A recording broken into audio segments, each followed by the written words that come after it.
Selamat pagi. Maksud saya itu laporan dulu biar wali kota, bupati yang lain bisa saling isi. Jadi maunya seperti apa gitu. Ya jadi satu paparan, jadi bisa ngerti. Karena di lapangan harus kita akui lurah ini ada juga yang malas tuh.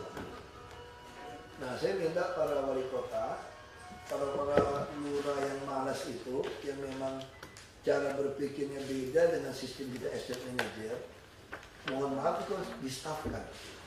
Masih terima kasih sekali sama Pak Edi, PTSP.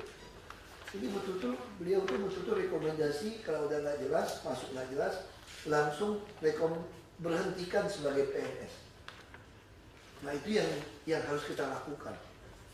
Jadi kita nggak boleh melindungi orang-orang yang merugikan kita bersama gitu. Ya berhentikan saja udah. PNS yang baik ini digaji dengan baik. Kenapa beban gaji 18 triliun kita harus berbagi dengan orang yang nggak baik gitu? Nah harusnya orang bisa bangga kerja sini gaji begitu besar, tapi betul-betul sisain orang yang kerja. Misalnya masih ada lurah yang suka minta komisi loh Pak.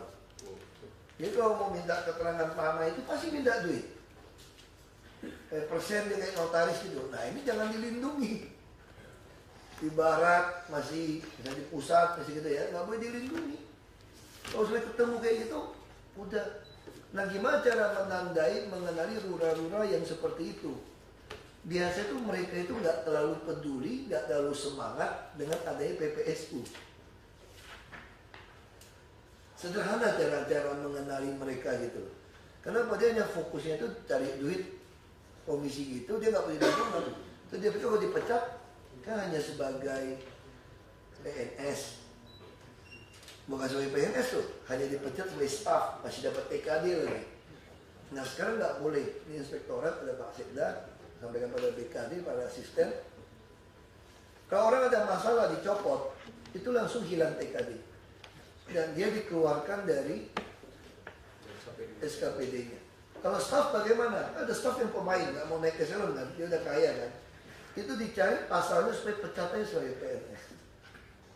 Jadi nggak mungkin kalau sampai bisa terjadi pembunuhan. Barat ada nggak di barat ini? Itu Pak, Bapak lihat Bapak yang si Neng terbunuh itu Pak ya. Ini sampai potong ini. Saya lihat di TV aja. Itu gangnya itu joroknya minta ampun. Sampahnya itu.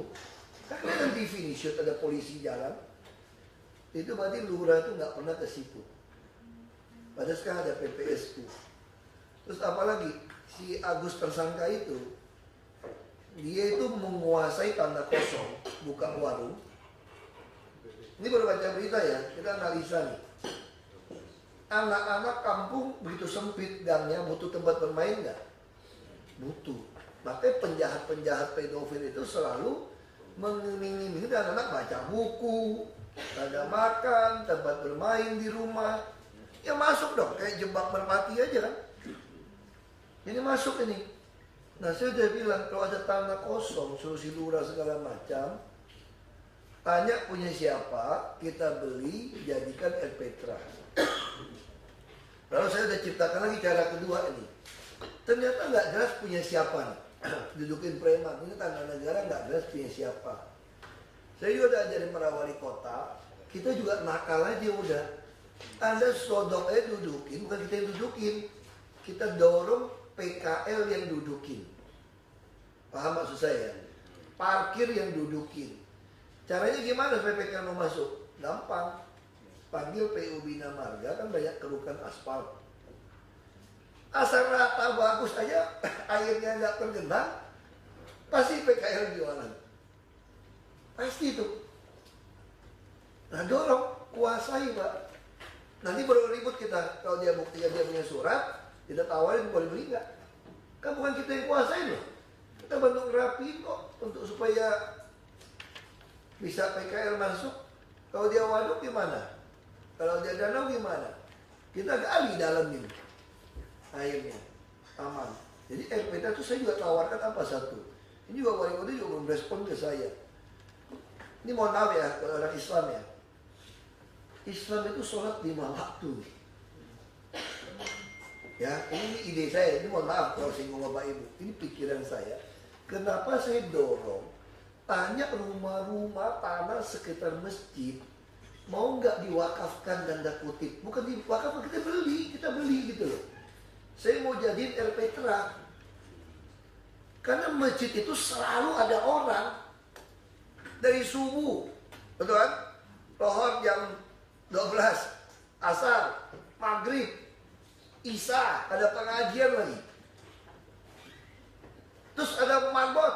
Terus marbot yang miskin naikin umroh, hajiin supaya dia lebih rajin di situ, bersihin lebih bagus. Dia tuh jadi nungguin anak-anak main. Itu sekarang anak miskin di ganggang sempit. Lebih aman main di halaman masjid apa main di halaman preman gak jelas? Ya masjid dong. Soal dia mau ngaji gak ngaji urusan kedua, saya gak tahu ya, itu kan tergantung sih. Itu hidayah gak hidayah urusan kedua. Tapi ini maksud saya kita harus manfaatkan fungsi masjid gitu loh. Ya apa sih yang susah kalau kita niatnya ada gitu. Ya kan di Bapak manfaatkan itu. Mereka datang, ya kita kontrol mereka. RT RW yang nggak mau kerja, nggak bisa laporan, pecat aja udah. Dan dia aja ibu-ibu PKK yang rajin di RPtra, yang rajin di mana, kan tapi juga ketua RT lingkungan untuk ngurusin gitu. Nah sekarang nggak ada. Masa sih orang nggak mau jual tanah samping masjid? Bukan jual tanah loh, rumah-rumah orang yang sempit-sempit beli aja bongkar. Bisa nggak kita tahu seperti itu? Bisa, pakai harga pasar. Pembelian seperti biasa, Pak. Masa saya mesti undang rewet? Kita undang rewet aja Pak Heru nih. Saya mau undang rewet apa datang sini kita bikin semacam seminar lah. Itu mau jual tanah kita, saya bingung gitu. Masa sih ada duit mau cari tanah, mau beli rumah nggak bisa. Pasangin wifi. Nanti kita bisa bikin tuh sama si marbotnya. Ada passwordnya tuh wifi. Ya nggak? Surat Al-Maidah 51. Jangan kata apa yang dipilih buat password? Kafir.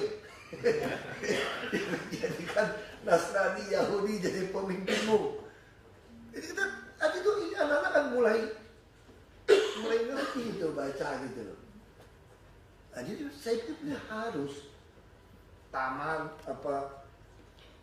Nah terus jadi kalau Pak Wali, kalau lurahnya nggak ngerti membaca, ada preman nggak berani lapor ke kita, ini lurah tuh nggak usah jadi lurah. Jadi lurah itu fungsinya apa tuh? Pertama, estate manager. Saya udah ngajarin berkali-kali nih. Gimana kontrolnya estate manager? Lewat clue, laporan dari dorong sebanyak mungkin masyarakat mau pakai clue. Bisa contoh ya, salah satu bisa kerja dengan baik lurah tuh, si lurah Susan itu dia keliling loh warga-warga Menteng itu, dia ajarin pakai clue. Nah ini lurah top ini. Jadi kasih contoh ya, lurah Susan waktu itu ya. Terus dia urusin PKL, parkir liar. Wah dia udah kayak kepala preman yang kedua tuh, udah kayak Godfather nih. Bawa Pol PP, udah kayak bawa pasukan mana, dia sikat dia semua nih. Nah lurah harusnya seperti itu. Fungsi ketiga ya kayak itu malam mandu, Bu RT, Bu RT. Harus seperti itu.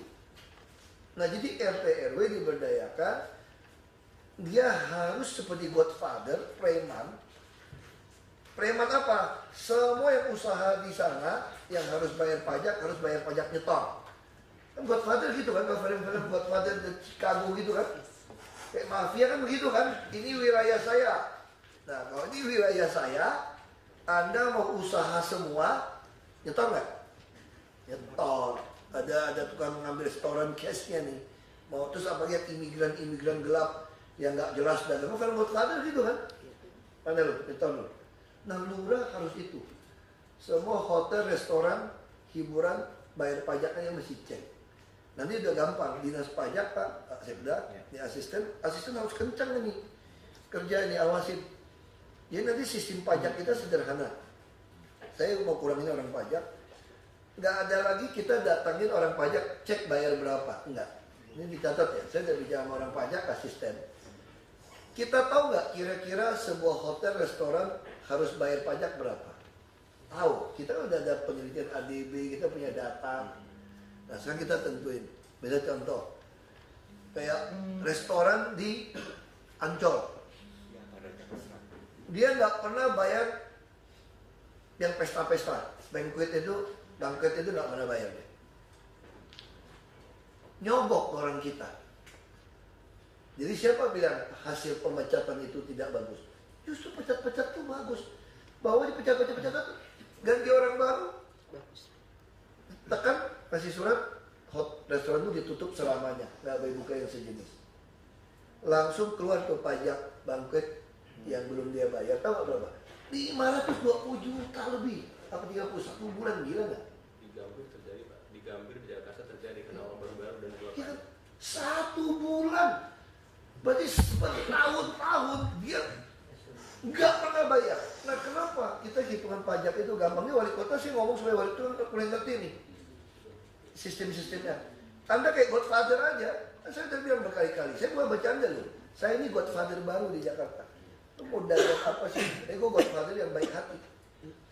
Godfather kan begitu kan? Lu nggak ada sakit dibaikin. Dia orang merasa hutang budi gitu kan? Kan gitu Godfather ya. Ya, anakmu diurusin, sekolahin. Bila perlu mau baptis anak, mau yang baptisin, bapaknya dibunuh di luar gitu. Itu Godfather gitu. Jadi kita nih Godfather yang takut Tuhan. Kita Pancasilais nih Godfather nih, bukan ateis gitu loh. Nah itu jadi langsung lakukan itu. Kita kirim surat nih. Misalnya contoh satu hotel ya. Jadi Bapak Ibu bisa bayangin, kurang ajar banget. 1 bulan dia nyolong 500 juta lebih. Ini bagi setengah sama orang pajak kita. Orang pajak ke Pak Sudin itu dapat 60%. Itu duduk di Sudin pajak itu, duitnya itu kayak orang zaman biaya cukai dulu. Di kardus di mana-mana satu laci semua tuh duit tuh orang store. Ini mengerikan loh nih pajak kita ini. Pura-pura baik semua tuh, baik hati semua. Biarin aja full, belum lagi yang parkir, belum lagi. Nah, apa yang terjadi? Kita ini bukan menagih pajak penghasilan. Kita ini minta dia jujur, yang dititipin buat kita itu sampai. Jadi kalau Anda penghasilan ini lebih hebat ya pada PP 46 tahun 2013 yang UMKM final 1%. Kan sekarang pedagang kelontong yang penghasilan di bawah 4,7 atau 4,8 kan 1% final. Kalau kita tuh pajak final loh 10% tuh. Jadi kalau ada penghasilan 5 miliar pasti. Nah, ambil contoh hotel yang kecil, yang bintang-bintang 3 atau ya nggak bintang lah budget hotel. Rata-rata berapa? Yang 50-60 kamar. Ada ya kadang ada buat makan, kawinan, cuci baju, parkir macam-macam itu. 900 juta rata-rata sebulan. Rata-rata tuh, ambil contoh satu sampel aja. Saya tahu kan, ada beberapa teman punya hotel, saya cek. Tahu mereka bayar pajak berapa? 50. Berarti uang kita dicuri 40 juta. Nah sekarang ekonomi agak lesu. Berapa penghasilan mereka? 700 juta. Bayar pajaknya berapa? 30. Orang kita yang aturin. Jadi petugas pajak kita datang tuh yang ngajarin tuh. Nah coba kalau dia bayar benar sekarang 70 juta. Ekonomi lesu, penghasilan kita malahan naik. Nah jadi ini lurah camat harus kontrol. Bagaimana kontrolnya? Gampang. Kan nanti insentif kasih lurah camat tuh Pak. Ini nanti lurah camat gajinya bisa gede tuh. Sama wali. Hah? Wali juga ada. Iya. Oh, wali, kalau malas tuh ganti tentara aja lah. Kolonel aja lah, banyak yang mau. Kombes. Hah? Udah cucu kan kita terima lamaran. Udah banyak yang mau. Banyak kok ketemu kolonel.